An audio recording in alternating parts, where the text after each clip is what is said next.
성경 말씀은 신약 성경 41쪽에 있는 마태복음 24장 23절 24절 말씀 두 절이니까 우리 다 함께 읽도록 하겠습니다. 마태복음 24장 23절 24절 말씀 두 절 말씀을 다 같이 함께 읽도록 하겠습니다. 시작. 그때에 사람이 너희에게 말하되 보라 그리스도가 여기 있다 혹은 저기 있다 하여도 믿지 말라. 거짓 그리스도들과 거짓 선지자들이 일어나 큰 표적과 기사를 보여 할 수만 있으면 택하신 자들도 미혹하리라. 아멘. 오늘 23절에 그때에라는 말씀은 앞에 있는 어떤 큰 환란 직후에를 말하는 게 아니고요, 어떤 일정한 기간을 말하는 거예요. 그러니까 그것은 언제인지 정확하게 알 수 없다라는 것이죠. 그리고 그것이 한 사건이 아니고 기간이라는 것이에요. 이렇게 나타날 수 있는 기간.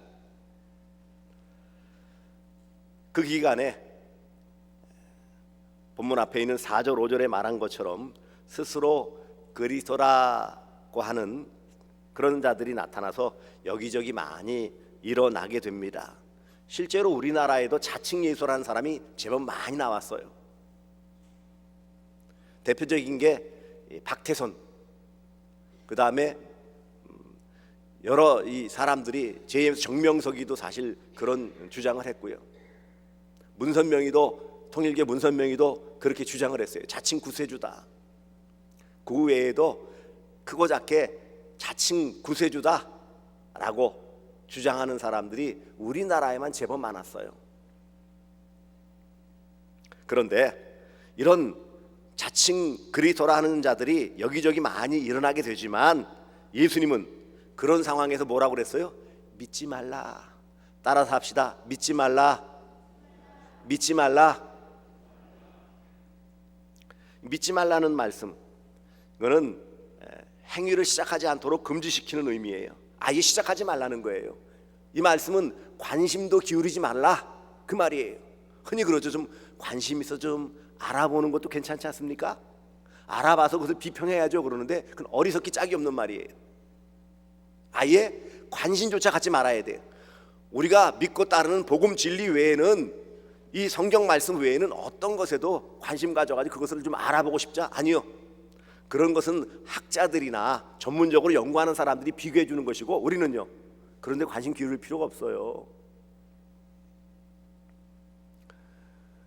그래서 여기저기 자칭 그리스도라고 하는 거짓 그리스도가 나타날 때에 절대 믿지 말라, 시작도 하지 말라고 권면하신 거예요.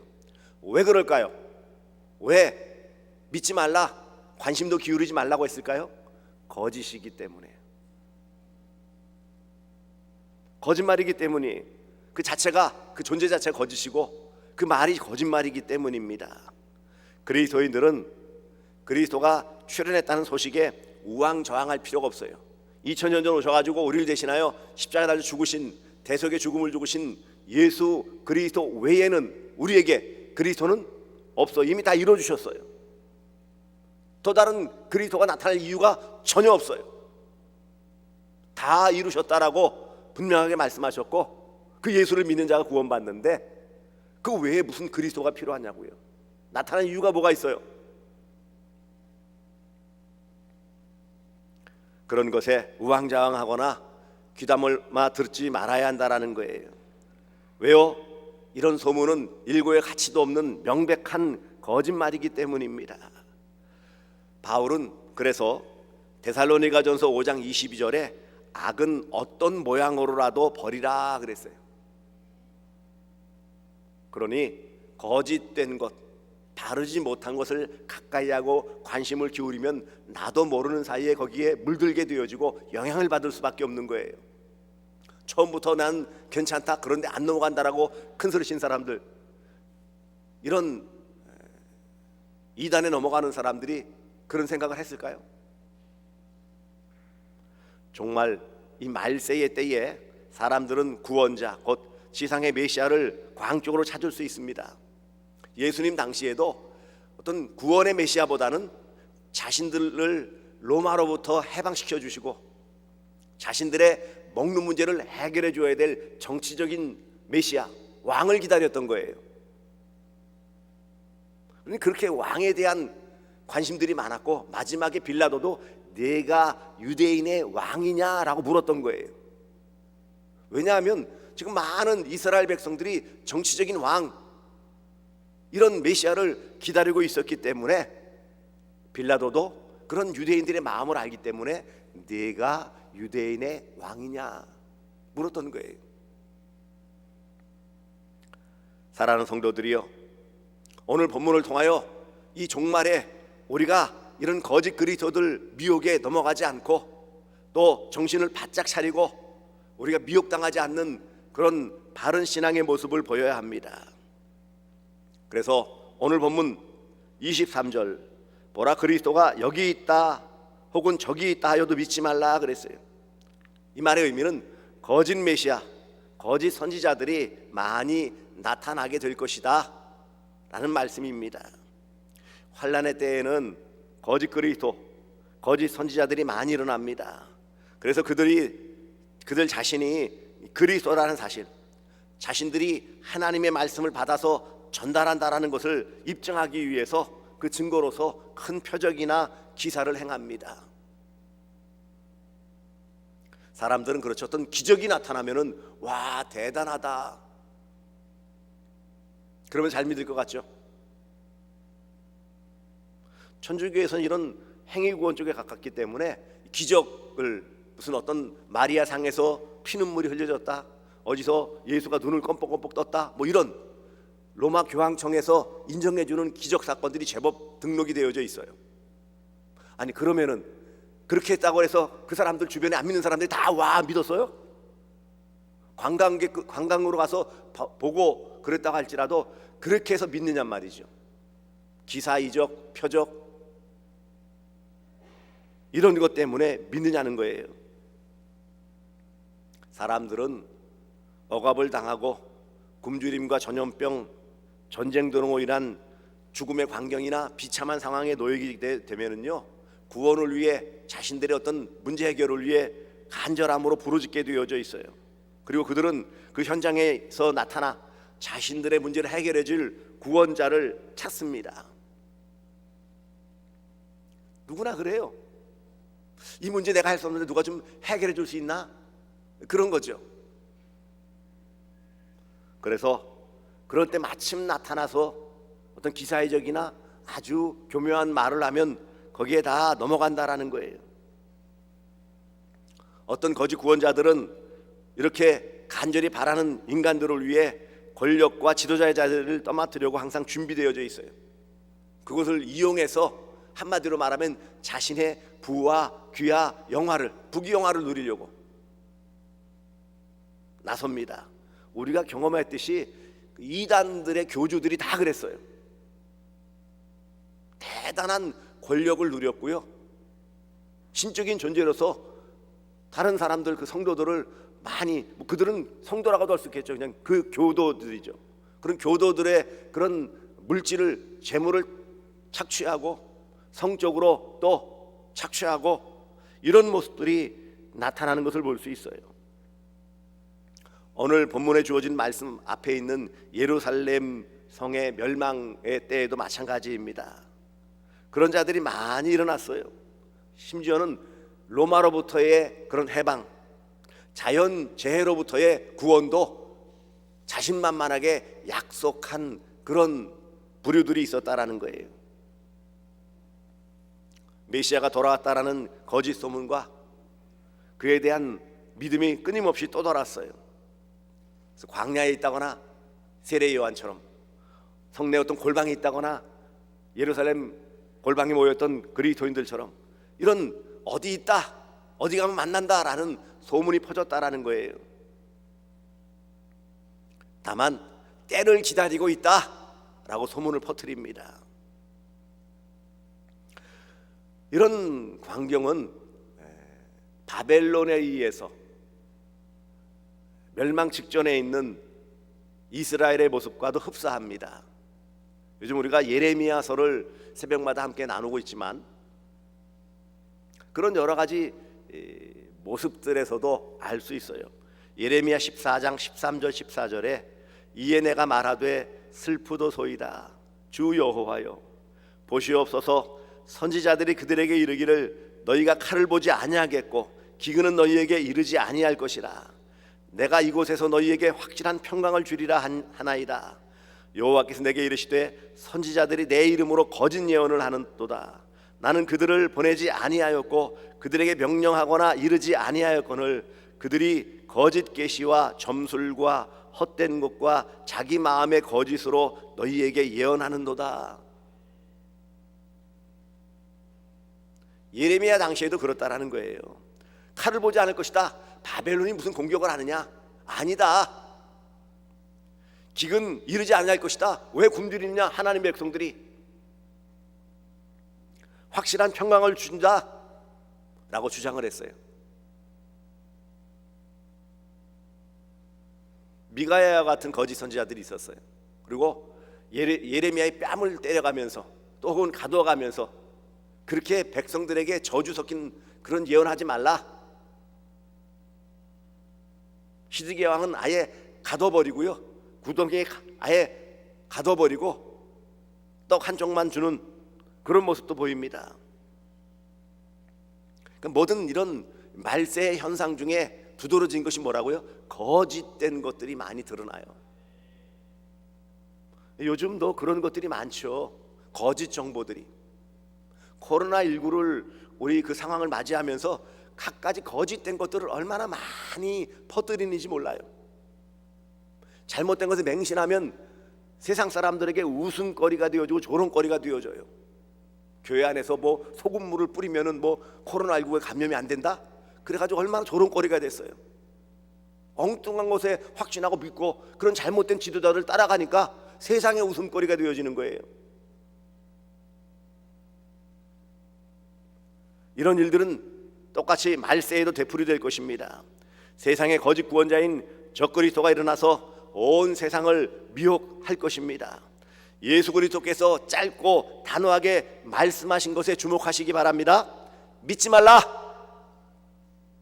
그러한 소문이나 거짓 선지자들이 나타나도 믿어서는 안 된다. 이것을 분명하게 말씀하셨습니다.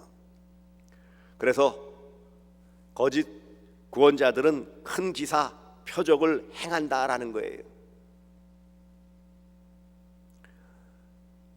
제가 그 정확한 연도는 뭐지만 꽤 됐는데 이스라엘의 초능력자인 유리겔라 들어보셨습니까? 한 50대 넘어가신 분들은 기억하실지 모르겠어요. 유리겔라라는 사람이 나타났었어요. 이스라엘 사람인데 뭐 이 사람은 순간적으로 뭐 이 유리컵도 팍 깨뜨리고 숟가락 구부리는 거, 특별히 제일 많이 했던 게 숟가락 꺾는 거였어. 딱 보면 숟가락이 꺾여지고 뭐 그런 여러 가지들 기적을 행한다. 아주 초능력자다. 우리나라도 몇 번 와서 그것도 공영방송에서 하고 그랬어요. 결론은 뭐였어요? 속임수였어요. 아예 일반적으로 마술이다라고 대놓고 하면은 눈속임이다 그래서 아는데 유리겔라는 그렇지 않았어요. 초능력자라고 그랬어요. 심지어는요, 참 우스운 사건이지만 교회 다니는 사람들이 야 역시 이스라엘 사람은 뭐가 달라도 달라. 하나님 믿으니까 달라. 그랬다니까는요. 이런 큰 기사와 표적, 사람의 눈을 속이는, 아니 그것이 실제적인 사건이라 할지라도 그 사건 자체가 믿음에 도움이 되느냐고요. 어떤 지역이나 전 국가를 향하여서 자신이 구원자로서 운명 지어졌다고 주장하면서 그것을 입증하기 위해서 표적과 기사를 자랑하는 사람들이 있어요. 한때 박태선 천부교라고 지금은 이름 지어졌는데, 박태선 전엔 장로였었죠. 그 사람이 하면서 여러 가지 그런 병고침이나 이런 역사가 나타나긴 나타났었어요. 소위 기적이 있었죠. 문제는 기적을 행했다고 해서 따라갔을 때 다 어떻게 됐을까요? 다 영적으로 망하는 거예요. 기적만 보고 따라간 사람들 가운데서는 목회자들도 있었어요. 교회 중직자들 많습니다. 말세에는 이런 일들이 더 많아지고 극심해질 것이라는 거예요. 전 세계 구석구석에서 이러한 일들이 나타나고 있어요. 우리나라뿐이겠습니까? 미국에서도 한때 그런 인민사원 해가지고 자신이 교주로서 절대적인 걸 과시하다가 끝마개는요 많은 사람과 함께 자살해서 끝마치잖아요. 데살로니가 후서 2장 8절로 10절에 그때에 불법한 자가 나타나리니 주 예수께서 그 입의 기운으로 그를 죽이시고 강림하여 나타나심으로 패하시리라. 악한 자의 나타남은 사탄의 활동을 따라서 능력과 어떤 표적, 거짓 기적, 불의의 속임으로 멸망하는 자에게 있으리니 이는 그들이 진리의 사랑을 받지 아니하여 구원을 받지 못함이라. 여기 뭐라고 말씀하십니까? 사탄의 활동을 따라 그 모든 능력, 표적, 거짓 기적, 불의의 모든 속임 그랬어요. 표적 기적이 있을 수 있지만 대부분은 뭐라고요? 거짓 기적과 불의의 속임이에요. 속임. 사탄도 인간보다 능력이 있기 때문에 사람이 혹할 만한 그런 일들을 행할 수는 있어요. 하지만 그것 가지고 구원받습니까? 그렇게 믿었다고 구원받을 수 있느냐고요. 요한계시록 13장에도 이렇게 말씀합니다.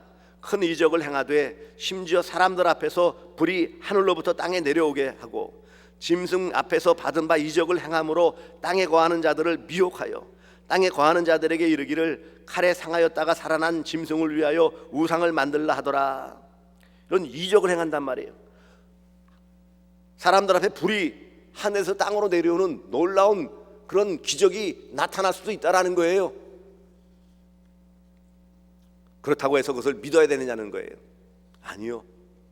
사랑하는 성도들이요, 이 말세에 많은 기적, 표적들이 나타나고 놀랄 일들이 많아요. 과학적인 진보로 말미암아서 대단한 일들이 많아요. 불과 3, 40년 전이면 그냥 공상과학 소설에서나 나왔던 일들이 지금은 너무 자연스럽잖아요. 지금부터 50년 전, 100년 전 사람들이 오늘날 거리를 다니는 사람들 보면 다 미쳤다고 그럴 거예요. 왜요? 다 들고 난데 그러고 다니고 있잖아요.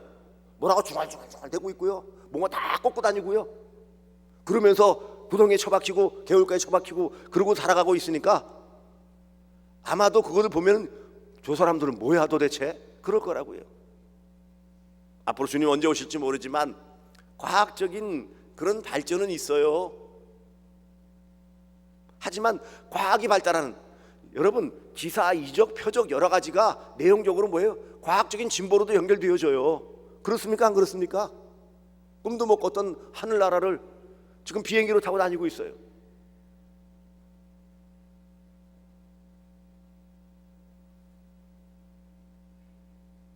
표적과 기사는 거짓 그리스도들과 거짓 선지자들이 참된 하나님의 능력을 보이는 것처럼 설득하는 기능이 있지만 사실상 그것은 하나님의 대적자인 사탄의 행위에 불과합니다. 그래서 예수님은 이렇게 표적과 기사를 행하는 거짓 그리스도들과 거짓 선지자들의 꼬임에 넘어가지 말라고 권면하신 것입니다. 초대교회에도 마술사들이 있었어요. 모세에게서도 애굽왕이 모세 흉내내서 지팡이를 던져서 뱀으로도 만들었어요. 기적이 아닙니까 그게?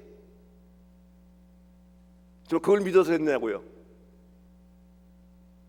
이런 거짓 선지자들에 대한 경고는 이미 구약에서부터 주어졌어요. 하나님께서 거짓 선지자들의 이적 행함에 대해서 그것은 바로 자기 백성을 시험하시기 위함이었다라고 신명기 13장에 말씀합니다. 그렇기 때문에 그리스도인들은 모든 영이 하나님께로부터 비롯되지 않았다는 걸 알아야 돼요. 악한 영들이 있어요. 사탄과 악한 영들, 곧 타락한 천사들이 있어서 오늘날에도 미혹의 영, 음란의 영, 거짓의 영, 분열의 영, 다양한 것으로 사람들을 흔들어 놓고 있어요. 그러나 이런 여러 가지 시험 받을 때 우리는 이 영이 하나님께 속한 영인지를 잘 분별할 수 있어야 돼요. 그러니까 은사 가운데 중요한 은사가 뭔지 아십니까? 영분별의 은사예요. 방언의 은사, 통역의 은사, 예언의 은사 다 귀하고 좋지만 특별히 이 말세에는 거짓된 것들을 구별할 수 있는 영적 분별력인 영분별의 은사가 필요합니다. 하나님께 속한 영인지를 확실하게 시험해야만 합니다. 그럴 때에 그 시험에 넘어가지 않고 그 미혹과 유혹에 넘어가지 않고 하나님 앞에서 바른 삶을 살아갈 수 있습니다. 그 다음에 또 생각할 것은 이런 기사이적으로 미혹할 뿐만 아니라 거짓 그리스도, 거짓 선지자들은 이 말솜씨, 설득력이 너무 탁월하기 때문에 택하심 받은 성도들조차도 미혹받을 수 있다라고 말씀합니다. 오늘 24절 보세요. 거짓 그리스도들과 거짓 선지자들이 일어나 큰 기사, 표적과 기사를 할 수만 있으면 택하신 자들도 미혹하리라. 여기 좀 오해가 있을 수 있어요. 할 수만 있거든이라는 말에 그렇게 시도를 하지만 궁극적으로 택함 받은 성도는 여기 미혹에 넘어가지 않아요. 누가 미혹에 넘어갑니까? 누가? 택함 받지 않은 자예요. 결국은 우리를 흔들려고 한다고 하지만 궁극적으로 택하심 받은 자들은 그 미혹에 넘어가지 않아요.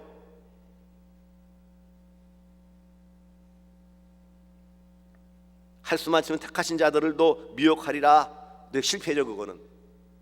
그러므로 우리는 미혹에 빠지지 않도록 조심해야 돼요.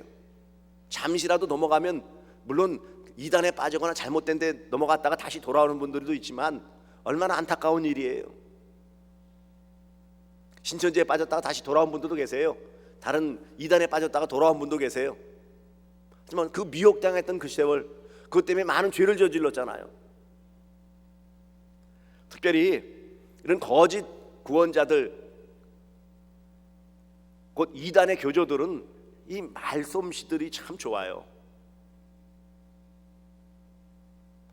아니, 우리가 볼 때 또 일반적인 입장에서 그 흘러나오는 그런 육성 영상이나 녹음, 소위 그들이 말씀하는 것을 들어보면 참 가관인데, 야 이것도 믿어? 라고 할 만한 건 내용인데, 그들의 글이나 또 음성으로, 영상으로 나오는 내용들을 보면 야 도대체 이것도 믿어? 라고 할 만한 내용이지만 안타깝게도 그것을 받아들이고 넘어가는 사람들이 제법 있다라는 사실이에요.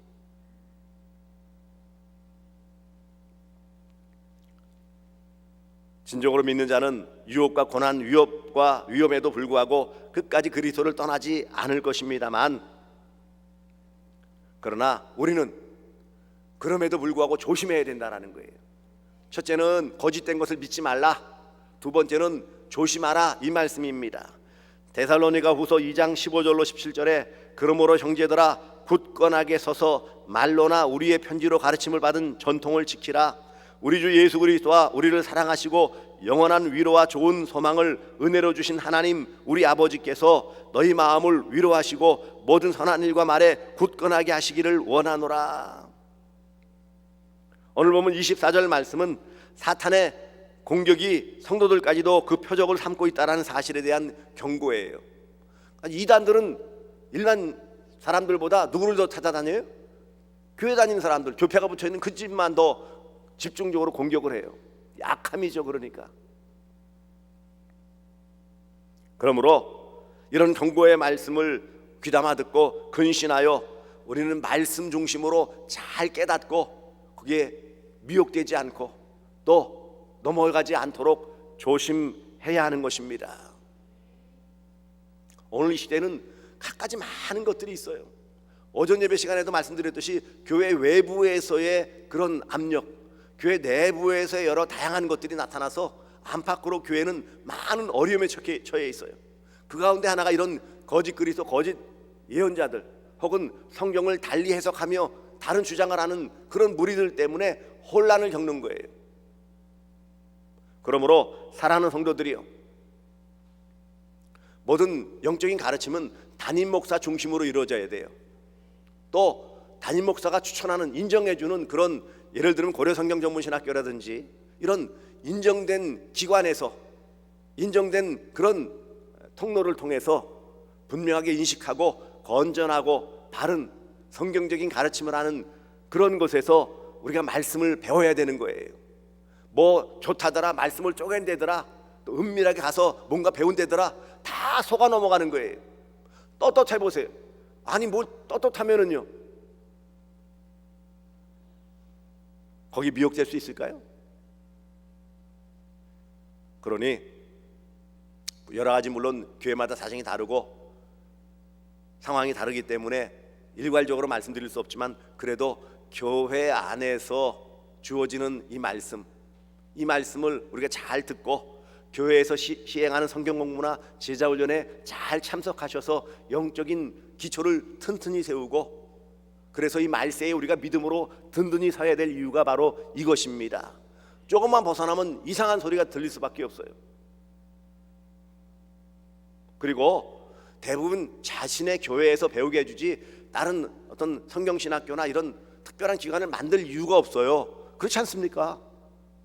자기 교회에서 담임 목사에게 또 부교육자에게 잘 가르침 받으면 되는 것인데 굳이 다른 데 가가지고 뭐 더 멋진 것을 배우겠다? 그럴 이유가 없다라는 거예요. 오늘 말씀을 정리하면 23절 말씀은 믿지 말라. 거짓 선지자들, 거짓 그리스도 나타나고 그래도 믿지 말라. 또 하나 큰 표적 기사를 행하고 유혹해도 넘어가지 않도록 조심하라, 이 말이죠. 믿지 말라, 조심하라. 이 말세의 종말을 살아가는 우리 성도들에게 주시는 우리 아버지 하나님의 말씀입니다.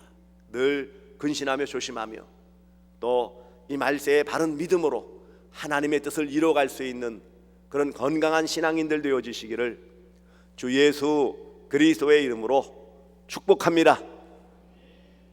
제가 잠시 기도하겠습니다.